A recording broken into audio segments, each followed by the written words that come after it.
जामखेड नगर परिषदेच्या अनुषंगाने भारतीय जनता पार्टीचा वचननामा आज पत्रकार परिषद घेत जाहीर करण्यात आलेला आहे।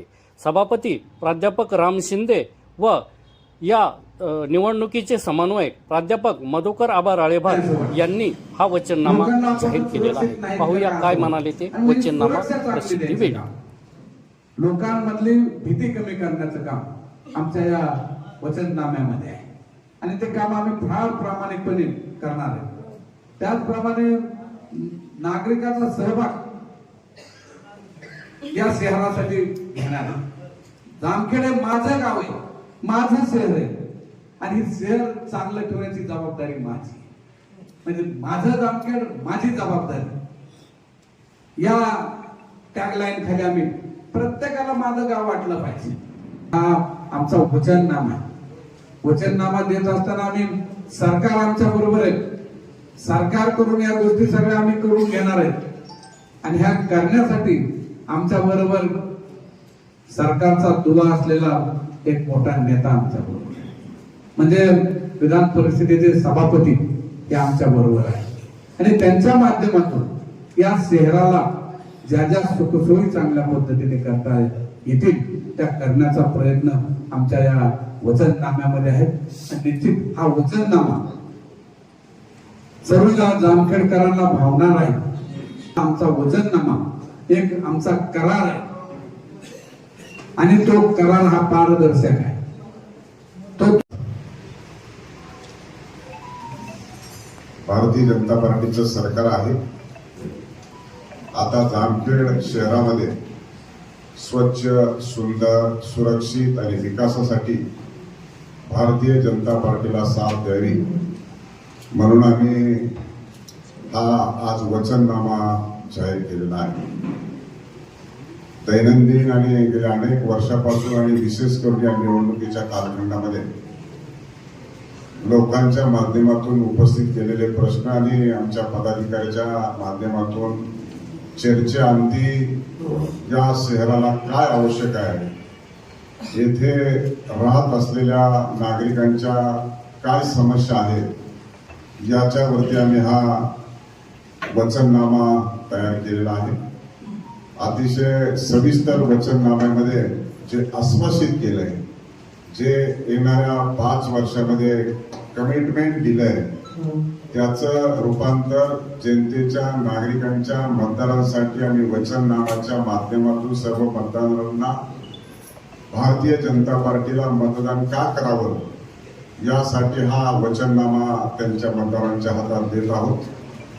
आणि निश्चितच हा वचननामा दिल्याच्या नंतर मी सांगितल्याप्रमाणे राज्यात आणि देशात, या महाराष्ट्रातल्या आणि देशातल्या जनतेने सरकार हे देशाचे आदरणीय पंतप्रधान, तिसऱ्यांदा विश्वनेते आदरणीय नरेंद्रजी मोदी हे देशाचे पंतप्रधान झाले, तर आपल्या महाराष्ट्राचे देवेंद्रजी फडणवीस हे मुख्यमंत्री आहेत आणि त्या माध्यमातून खऱ्या अर्थाने लोकांच्या आशा आणि आकांक्षा या भारतीय जनता पार्टीकडून आहेत आणि लेखी स्वरूपामध्ये त्यांना आश्वासित केलं पाहिजे आणि तो वचननामा जनतेच्या, नागरिकांच्या, मतदारांच्या हातात दिला पाहिजे, ही भावना पदाधिकाऱ्यांच्या मध्ये चर्चेअंती झाली आणि आज तो वचननामा जाहीर करत असताना निश्चितच मला आनंद होत आहे की एक भारतीय जनता पार्टी, एक discipline party with the difference म्हणून आम्ही हा वचननामा जनतेच्या हातात देत आहोत। येणाऱ्या 5 वर्षाच्या कालखंडामध्ये नगराध्यक्ष आणि नगरसेवक यांच्या माध्यमातून या कामाची प्रतिपूर्ती करत असताना निश्चितच आनंद होईल आणि त्या मानसिक आणि विकासासाठी भारतीय जनता पार्टी कटिबद्ध आहे। त्याचबरोबर क्रीडांगणाचा प्रश्न देखील, आपल्या शाळेचे विद्यार्थी असतील किंवा सर्व खेळाडू असतील, त्यांना देखील विविध खेळासाठी मैदान उपलब्ध करून देण्यासाठी देखील आम्ही या वचननाम्यामध्ये सहभाग नोंदवत आहोत। आणि इतर सगळ्या बाबीवरती मधुकर आबांनी एक या निवडणुकीचे प्रमुख म्हणून, वचननामाचे प्रमुख म्हणून त्यांनी आपल्या बाबी समोर मांडलेल्या आहेत आणि निश्चितच या निवडणुकीच्या निमित्तानं चर्चा करत असताना आणि हा वचननामा देत असताना भारतीय जनता पार्टीचे सर्वच पदाधिकारी या ठिकाणी उपस्थित आहेत आपण जर पाहिलं असेल तर पुढच्या रांगेमध्ये 5 नेते उपस्थित आहेत. त्याच्यामध्ये पहिले प्राध्यापक मधुकरराव राळेभाग, त्याचबरोबर दत्ताभाऊ वारे, उपनगराध्यक्ष संतोषप्पा मेहत्रे, सभापती काकासाहेब तापकीर आणि पैलवान घुले हे नेते पूर्वीच्या कालखंडामध्ये पलीकडच्या बाजूला होते. आज ते भारतीय जनता पार्टीमध्ये सहभागी झालेले आहेत आणि ते आज भारतीय जनता पार्टीचा या नगरपालिकेतला वचननामा देत असताना त्यांचा सहभाग आहे. मला वाटतं विरोधकांनी याच्यावर विचार करण्याची आवश्यकता आहे आणि म्हणून आपल्याला लोक सोडून का जातात, निदान निवडणुकीच्या निमित्ताने तरी उत्तर द्यावं, नाहीतर नको त्या चर्चा करायच्या. आज राम शिंदेनी पॅन्ट शर्टच घातली, आज जॅकेटच घातलं नाही, त्याच्यामुळे मी आज पूर्ण नेहरू पायजामा आणि जॅकेट घालून पत्रकारांच्या समोर आलेलो आहे. त्यामुळं माझ्या राहणीमानावर चर्चा आणि विचार विनिमय करण्यापेक्षा जामखेडच्या विकासावरती जर बोललं तर विकासाची गंगा या जामखेडमध्ये आणण्यासाठी अनुकूल वातावरण होईल आणि निश्चितच भारतीय जनता पार्टी आम्ही सर्वजण मिळून दिलेलं हे वचन, दिलेलं हे कामाच्या संदर्भामध्ये आश्वासन आम्ही येणाऱ्या कालखंडामध्ये परिपूर्ण करू.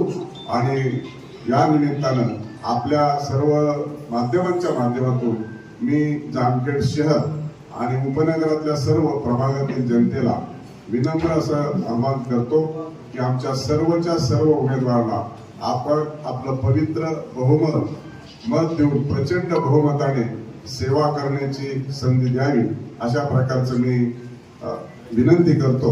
आणि यानंतर आपल्या पत्रकारांना काही विचारायचं असेल तर आपण विचारू. 2019 मध्ये महाजनादेश यात्रा घेऊन तत्कालीन मुख्यमंत्री आणि सध्याचे मुख्यमंत्री आदरणीय देवेंद्रजी फडणवीस साहेब या जामखेड शहरामध्ये आले होते आणि त्यावेळेस या योजनेला तत्वतः मान्यता दिली होती. 19 नंतर महाविकास आघाडीचं सरकार आलं आणि त्याला खीळ घालायचं काम विद्यमान लोकप्रतिनिधींनी केलेलं आहे आणि म्हणून ती योजना होऊ शकली नाही.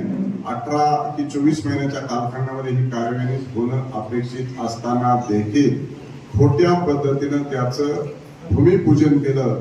राज्याचे उपमुख्यमंत्री अनेक मंत्री आणून त्यांनी मंजूर नसताना ती योजना मंजूर झालं असं म्हटलं आणि चालू करायचं काम केलं. परंतु त्यानंतर मी विधान परिषदेत गेल्यानंतर महायुतीचं सरकार आल्याच्या नंतर 170 कोटी रुपयाची पाणी पुरवठा योजना मंजूर केली, टेंडर प्रक्रिया पूर्ण केली आणि त्याची प्रत्यक्षात कामाला देखील सुरुवात झाली. आता रायझिंग मेन पूर्ण झाले, डिस्ट्रीब्युशन पूर्ण झाले, एसटीपी प्लांट बाकी आहे आणि येणाऱ्या 6 महिन्याच्या कालखंडामध्ये ही पाणी पुरवठा योजना कार्यान्वित होईल. त्याचबरोबर ड्रेनेज लाईन देखील 80 कोटीपेक्षा जास्त रकमेची आपण मंजूर केली, ते देखील काम प्रगतीत आहे. मला या निमित्तानं आव्हान आहे की आपण या संदर्भामध्ये ते सातत्याने म्हणतात की मी केली, परंतु त्यांनी चुकीच्या मंजूर नसताना नारळ फोडला आणि तोंडघशी पडले. त्याच्यामुळे या प्रश्नावर कधीही जाहीर डिबेट करायला मी तयार आहे. अनेक नगरसेवक आणि नगराध्यक्ष पदासाठी इच्छुक आहे. तथापि भारतीय जनता पार्टीने 12 प्रभागामध्ये 24 नगरसेवक पदाचे उमेदवार उभा केले, नगराध्यक्ष पदाचा देखील उमेदवार उभा केलेला आहे. त्यामुळे परिपूर्ण पॅनल फक्त आणि फक्त भारतीय जनता पार्टीचाच आहे आणि म्हणून इतर कोणीही हा पॅनल पूर्ण करू शकले नाही. आणि त्यानंतर सुद्धा या शहराची निवडणूक आहे. या शहरामध्ये मी सर्व इच्छुकांच्या मुलाखती घेतल्या आणि त्याच्यामधूनच उमेदवार उभा केले. पण आमचे विरोधक जे सांगतात त्यांनी मात्र मुलाखती नगर, पुणे आणि हळगाव येथे घेतल्या.